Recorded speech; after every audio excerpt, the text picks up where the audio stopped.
How do hepatic stellate cells cause liver fibrosis? Imagine your liver as a busy city that keeps everything running smoothly. When the city faces damage from toxins, infections, or chronic inflammation, it needs repair. But sometimes this repair process goes into overdrive, leading to scar tissue formation. The main players in this process are hepatic stellate cells, or HSCS for short. Under normal conditions, these cells sit quietly in a space called the space of Dece, where they store vitamin A and help keep the liver's structure balanced. They are like the city's maintenance workers, ready to step in when needed. When the liver gets injured, signals are sent out that activate these stellate cells. Think of it like an emergency alert.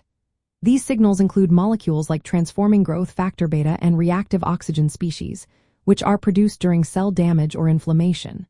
Once activated, HSCS change their shape and behavior.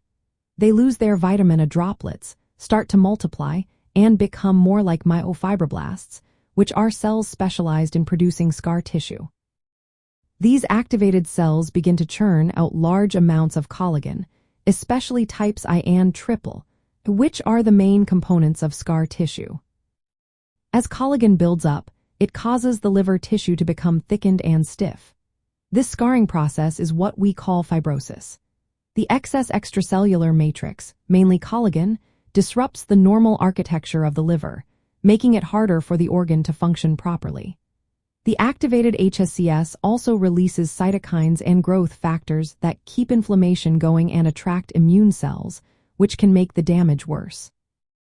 Interestingly, changes in gene expression and epigenetic modifications support the activation of these cells, making the process persistent if the injury continues.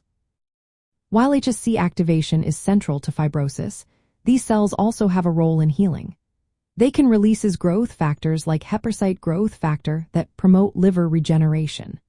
So, there's a delicate balance between repair and scar formation. In chronic liver diseases such as non-alcoholic fatty liver disease or non-alcoholic steatohepatitis, ongoing metabolic stress and inflammation keep HSCS activated. Over time, this leads to progressive fibrosis, which can develop into cirrhosis, a severe scarring stage that increases the risk of liver failure and liver cancer. In summary, hepatic stellate cells cause liver fibrosis by sensing injury signals, transforming into collagen-producing cells, and depositing excessive scar tissue. This process, while part of the body's attempt to repair, can become harmful when it persists, leading to serious liver problems. Understanding how these cells work is crucial for developing treatments that could stop or even reverse fibrosis, helping to keep the liver healthy and lowering the risk of liver cancer. Always remember, if you have concerns about liver health, consult with a healthcare professional for personalized advice.